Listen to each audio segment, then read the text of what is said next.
Hi everyone, my name is Saleha I and welcome to Gupshup with Saleha. 16 years ago, I moved to Melbourne after spending 40 years in India. And it's only when I moved to Melbourne did I realize what multiculturalism was all about. At home, my neighbors were from Italy, from Argentina, from Spain, from the United Kingdom, and China. And every month, we met up to share our stories and share a plate of food, because food is what connects us. At work, my colleagues were from different parts of the world. And as I got to know them better, it made it easier for me to assimilate and integrate into the community. And at a citizenship swearing-in ceremony, there were people from 32 different countries. That, my friends, is what multiculturalism is all about. And we are so fortunate that we live in the world's most livable city, that is Melbourne. My guest tonight is Matt Fregon MP, member for Mount Waverly District of the local government, and he's representing the Honourable Ros Spence MP, the Victorian Minister for Multicultural Affairs. Welcome to the show, Matt, and thank you for coming here. Thank you for having me, Sal. It's a very nice introduction. Thank you. And before I start with the questions, can you tell my viewers something about yourself, please? Sure. First, can I start? I'd just like to acknowledge the traditional owners of the land that we're meeting on virtually. In my area, that's the people of the Kulin Nation, and I pay my respects to their elders, past, present, and future. So, about me, I'm a local boy in the east. I grew up in Ferntree Gully. Grew up in my father's chemist shop. He had the shop down in Station Street, Ferntree Gully, and my grandparents lived in Oakley, so we spent many weekends there, and I've been in Monash, I guess, pretty much all my life, on and off. I have a youngish family. I live in Mount Waverly, which is the district that I'm privileged to represent, and I also believe that you're in that area as well. So I am too, and I'm very fortunate to have you as an MP. I'm very fortunate to represent you, and hopefully I'm doing an all right job. You are. Thank you, Matt. So, look, I love the area that I live in. Rebecca and I chose it 10 years ago to raise our kids and bring them up, and we have fantastic schools and parks, and it's just a great place to raise a family. It's also a great community that we have, and I really go to what you said about your neighbours and the connections of that community. And we're very lucky and we're very privileged to have people from, as you said very rightly, from all over the world. Yes. And we get along. Multiculturalism works, and we are a testament to that. I think we're a shining light to the world that we all can get along and get along very well. So, yeah, I think at the moment those connections are being put to the test, obviously, with the coronavirus that we're all experiencing and going through, and it is very hard on all of us, but it's obviously a lot harder on others. And I think that community aspect, I'm seeing neighbours reaching out to neighbours, family reaching out to family, calling seniors. My office has been calling seniors for about 6 months just to check in and see how they are. And I've had so many great conversations with people. There are in my district, or our district alone, there are 600 people who are over the age of 90. Whoa. Okay. It's a lot of people. There must be something in the water about here, so I'm hoping that I can live that long myself. Look, it's a very hard time, but I think sometimes the hardest times bring out the best in us, and I think we're seeing that in our area. So, before I stop, and I realise my 5 minutes is up, but I just want to state that the Indian community in our area, which is a growing and significant part of our community, is such an important part of the fabric that is the Mount Waverly District and the whole of the state of Victoria. It's the fastest growing community, and so much to learn from each other, I hope. But so to the people, and hopefully I don't muck up these words, but to the people who are listening, and I should have started with this, but namaste, namaskar, vanakkam, and I think that's all I go. Sorry, I don't know any other. But look, it's a fantastic opportunity to represent the Minister for Multicultural Affairs, Ros Spence, and I'm waiting and happily to answer all your questions. Thank you, Matt. So my first question is, what is your understanding of multiculturalism, and what would you like the multicultural groups to know?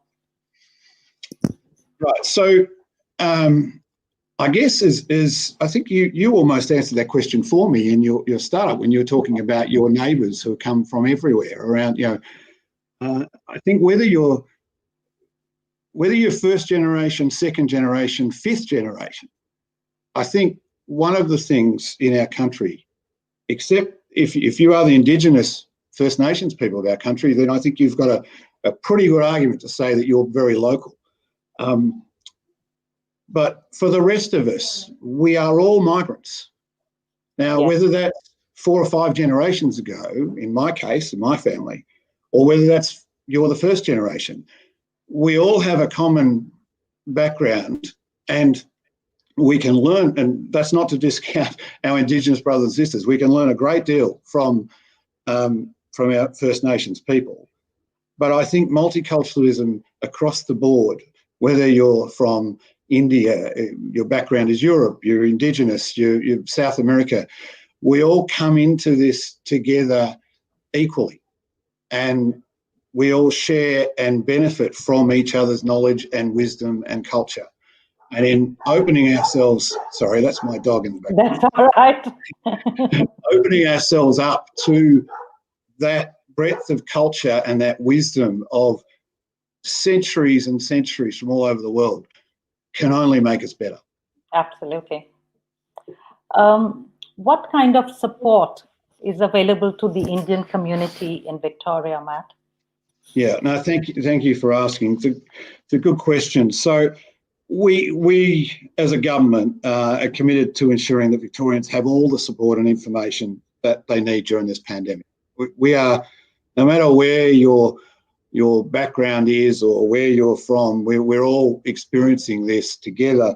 But it's very important for us to make sure that language, the message of the understanding and what we can do together, or what the government's providing, is available to people in their first language. And so in that regards, in May this year, for instance, 11 million response package for multicultural communities was announced, and that included $1.25 million towards the Multicultural Community Connections program. And this is a way of us helping get the information that we all see daily across to people whose first language is not English. And I think it's very important to make sure we do that, because there is a lot of things that are changing, and our lives are not what we would usually expect them to be, and that's very difficult. So trying to get that messaging across to have the answers for people's questions is very important. That's what I'm trying to do tonight, I guess. Yes, thank you. This has been in the news for the past couple of days. So what exactly is the state of emergency? What does it mean? I mean, for people, there are so many different interpretations to it. If the media says something totally different to what our understanding is. So what is it? What is it actually? That's a really good question, and you're right. In the last couple of days, that has become a very timely question. So what we are seeking to do and is effectively extend the legal framework for the which is called the Public Wellbeing and Safety Act, to extend that ability for the Chief Health Officer to make stipulations to keep us safe. Now, At the moment, we are in a very strict lockdown of stage 4. That's not what we're seeking to extend. That is separate. So the actual act that which is still yet to be provided to the House, so I won't comment on the exact details of that. Yes, but of course. Yes. We need to extend that state of emergency, because otherwise on I think it's the 15th of September, all of the restrictions we have in place that will, force people to wear masks, social distancing, COVID-safe workplaces, for instance, abattoirs or aged care, any of those single directions from the Chief Health Officer, if we don't extend the state of emergency, they lose their legality, and so they would go away. Of course. So I think we can all accept that. I don't want to presume, but I would presume we all accept that we do have need to, for instance, wear masks at the moment. I think I see people wearing masks all around the place. There's some people who can't for medical reasons, and that's there's exemptions for that. But I think, for instance, that's one thing we've all sort of bought into, and we understand. Social distancing, for instance, that's another thing that we understand is keeping us safe. And nobody wants to see, and I certainly don't want to see, a stage 4 or a stage 3 any day longer than we need to. Absolutely. But I trust the health experts, and I trust that so far we haven't had some of the unfortunate numbers that we're seeing overseas. And I know that India, for instance, is having their own coronavirus, and it's very sad to see what's happening in some other countries. And I know they're doing their best, and we're doing our best too. So we need this framework to extend. Otherwise, there's no legal framework. We would have to, well, we'll see. We'll see how we go. But that's hopefully explained it. Thank you. And I take this opportunity to thank Priya Garg, who loves our show. So thank you, Priya. And I hope you find this session educational and helpful. How is the government supporting the culturally and linguistically diverse communities in Victoria, Matt? Yeah, so government has been supporting those communities since the start of the pandemic, and with, as I said before, with a high number of dollars that have been used for advertising campaigns, as well as a series of community roundtables. I know in my area of Mount Waverley, we've reached out to the community groups that we talk to on a regular basis to try and make sure that they've got information to share with their people. I've got Hindi groups and Bengali groups and Tamil groups and Chinese groups and a whole lot of other groups that we try and make sure that they get that information. Sure. In August, we announced, as I think I mentioned before, another $14 million extra to continue that work. It's very important work. And that included $6.9 million for expanded health messaging and support for those multicultural organisations that work every day on the ground to deliver, emergency relief. So the latest package, which included $5.5 million to continue and expand that vital health advice. So there's that, although we're all experiencing the same thing, it's very important that we continue to support our culturally and linguistically diverse community groups and community by getting that information that they need to them as quickly as we can. Thank you, Matt. I have a question from a viewer. Yeah. And Sonika wants to know, what is your advice to all business owners and individuals who have lost their livelihood because of COVID? Well, the first thing I'd say, Sonika, and thank you for that question, is that I certainly appreciate how difficult it is for small business owners at the moment. We have, as a government, put in a number of measures to support businesses that have workers for the main. We've had payroll tax and land tax and other things that we've tried to do. Also, obviously, that works in tandem with the federal government with their JobKeeper and JobSeeker payments. And so, from a national cabinet point of view, there are states and federal working together. That said, I appreciate it is very, very difficult for a lot of people who simply, especially under stage 4, simply can't work. I spent, before I was in this role that I very gratefully received 18 months ago, I was running a small IT business for 20 years.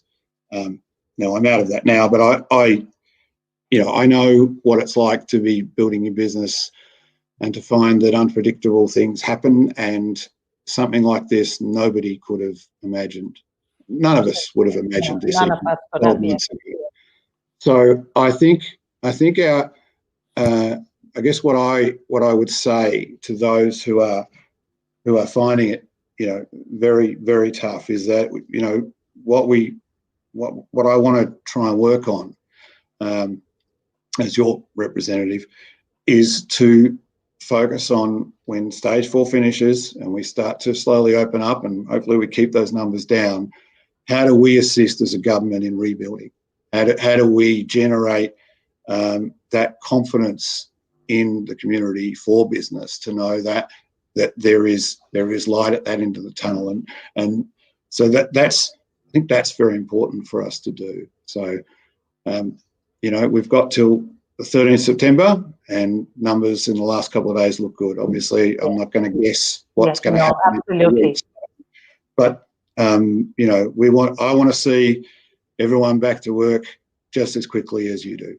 Yes. Thank you. Thank you, Matt. What message does the government have for the community?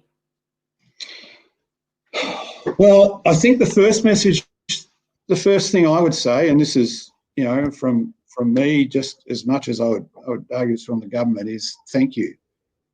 We're all making sacrifices, and it is all difficult for everyone. And the only way that we've got the numbers down to where we have now is through the vast, vast majority of us doing the right things, yes, listening to the advice, and living a life and a normal that we would never, as we said, we never would have expected or even contemplated being possible. So the first thing I would say is thank you. It is simply that hard work that we're all doing day after day that is getting us back to a controllable level, which will let us open up and let us get back to work. I think the community spirit, as I mentioned before, neighbours looking after neighbours, family checking in on family, obviously, but it's, I hear example after example, community groups, doing shopping for seniors, and others, community groups providing food for the homeless. There's so many things that are happening, and it really does. It really does, in the midst of this pandemic and this crisis that it is, it really does warm your heart to see how people get together. So I'd say, look, we've got this, we'll get there, we'll get through it, and we'll get through it together, and we will rebuild, and we'll work very hard. And from my point of view, I will work every day to get us back to where we were as quick as we can.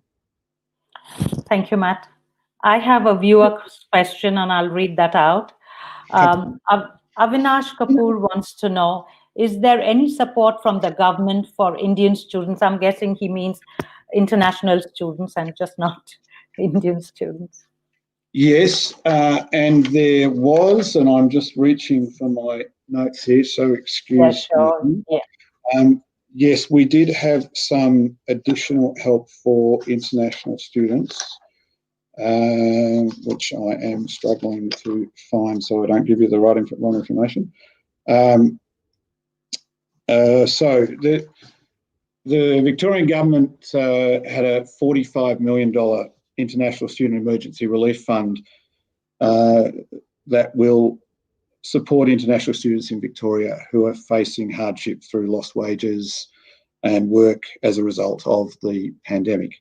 The fund's being delivered in partnership with Victoria's tertiary education providers. So I would encourage any student to discuss their situation with their university or their college or TAFE or whichever it is, I know that Homeschool in our area has done a fantastic amount of work to try and support their students, and I can only congratulate them on the work that they do. I would also say for a lot of those students who may have had impacts to their work, that again, if there are payments for people, if you get tested, there is we want people to get tested. If you've got any symptoms at all, we really need people to get tested. So there is a payment if you've been tested of, I believe it's $450, which will hopefully tide you over before you get the results. And then if DHHS contacts you and says, yes, you've been found to have the virus, and touch wood, let's hope that doesn't happen to people. But there is another payment of $1,500, so that hopefully that tides people over so that they don't feel they have to go to work, because we really don't want anyone who's positive with the virus to be working. We need us all to stay home and quarantine, and that's the way that we'll keep those numbers down. Of course. Abhimanyu Singh says, stand with Dan. Dan the man, thank you. So I'm sure he's speaking for all of us. I will certainly pass that on to the Premier for you, and I know he would appreciate the support. So he's without putting words in his mouth, both the Minister for Multicultural Affairs, Ros Spence, and the Premier, and all of us are a huge supporter of the Indian community, and they are a vital part of our culture and the Melbourne story. Of course. Another question from a viewer is, I am in India and in discussion to come to Melbourne soon through the permanent resident process. What impact do you see on immigration policy, PR options due to the current challenges? Look, thank you for that question, and it is no doubt a difficult time. It is hard. The first thing I would probably say is, to be fair, that is more of a federal issue and in regard to immigration or permanent residency. And so I would encourage the gentleman to discuss that with federal representatives. That said, obviously this pandemic has had an effect on the immigration numbers. I mean, the aviation industry is almost at a standstill. Yes. It will be short of a vaccine. I think it's, we're looking at a period where it'll be very minimal numbers. I would hope that goes back to normal as soon as possible. Migration into our country has given us a wonderful boost for so many years. It's been a key to our success, and it is very hard to see that that's been affected to this level. I think time will tell, and I'd encourage the gentleman to reach out to the federal authorities on exactly what they see to be their plans going forward. Of course. Thank you. And this is the last question of the evening, unless I get another viewer question. Multiculturalism doesn't really lie with the government alone. It is also a community and an individual's responsibility, you would. What suggestion would you give to each one of us to make multiculturalism successful and make it work? Look, I don't know if I'd offer suggestions on that. I really think that for the most part, we don't need to. I think you think we are doing a great job? Well, I'm not saying we can't do better. We can always do better. But I would say that in the vast majority of us have embraced multiculturalism in the state, in this country.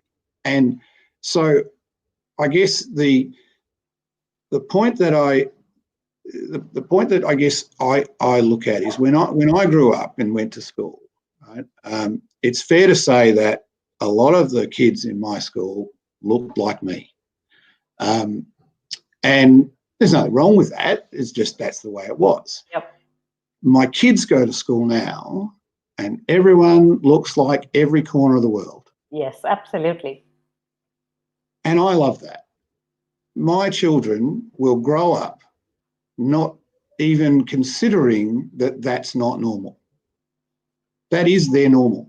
That is the way we are. And they get a wealth of experiences, and you mentioned food earlier, and I think we can think a lot of cultures for a lot of food. But Indian, and shout out to the Monash Tandoor if you're listening. Oh my God, that's opposite my house. And big shout out to those guys. I shouldn't probably single out people, but that is out.